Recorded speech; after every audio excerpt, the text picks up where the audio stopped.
எல்லாருக்கும் வணக்கம். படைத்தலைவன் படம் பார்க்க வந்தோம். ஸோ நம்ம வீட்டு ரேஷன் கார்டிலலாம் விஜயகாந்த் சார் பேர் இல்லாமல் இருக்கலாம், ஆனால் நம்ம எல்லார் வீட்லேயும் நம்ம குடும்பத்தில் ஒருத்தர் தான் கேப்டன் சார். ஸோ அவரோட பையன் அப்படின்போது கண்டிப்பாக ப்ரையாரிட்டி அவருக்கு தான்.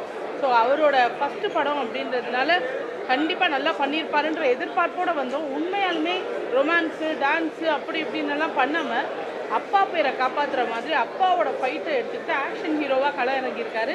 ரொம்ப நல்லா பண்ணியிருக்காரு. இதில் ஒரு பெரிய சர்ப்ரைஸ் வந்து கேப்டன் வந்து அவரை பார்த்த உடனே அப்படியே புல்லரிச்சு போயிடுச்சு. அதே மாதிரி பொட்டு வச்ச அந்த சாங்கும் இருந்தது, ரொம்ப நல்லா இருந்தது. அண்ட் கிளைமேக்ஸ் எல்லாம் வந்து யானைகள்லாம் வந்து வச்சு சூப்பராக பண்ணியிருந்தார் டேரக்டர். அண்ட் இன்னும் இது ஃபஸ்ட்டு படம்ன்றதுனால ஓகே, பட் இன்னும் அவரோட நடிப்பு திறமை நிறையா இருக்குது, அதை வெளிக்கொண்டு வரணும். கண்டிப்பாக கேப்டன் மாதிரி அவரும் நல்ல பேர் இண்டஸ்ட்ரியில் வாங்கணும்னு வேண்டிக்கிறோம். Thank you, love you. ஃபைட் எல்லாம் பட்டையை கிளப்பிட்டாரு. ஒவ்வொரு ஃபைட்டும் பிரமாதமாக இருக்குது. ஸ்டண்ட் வந்து அட்டகாசமாக பண்ணியிருக்காங்க. Music and director Anbu sir வந்து பிரமாதமாக பண்ணியிருக்காங்க. Shanmuga Pandian sir, all the best. உங்கள் அப்பாவோட ஆசீர்வாதம், நம்ம கேப்டனோட ஆசீர்வாதம் உங்களுக்கு எப்பவுமே இருக்குது. God bless you.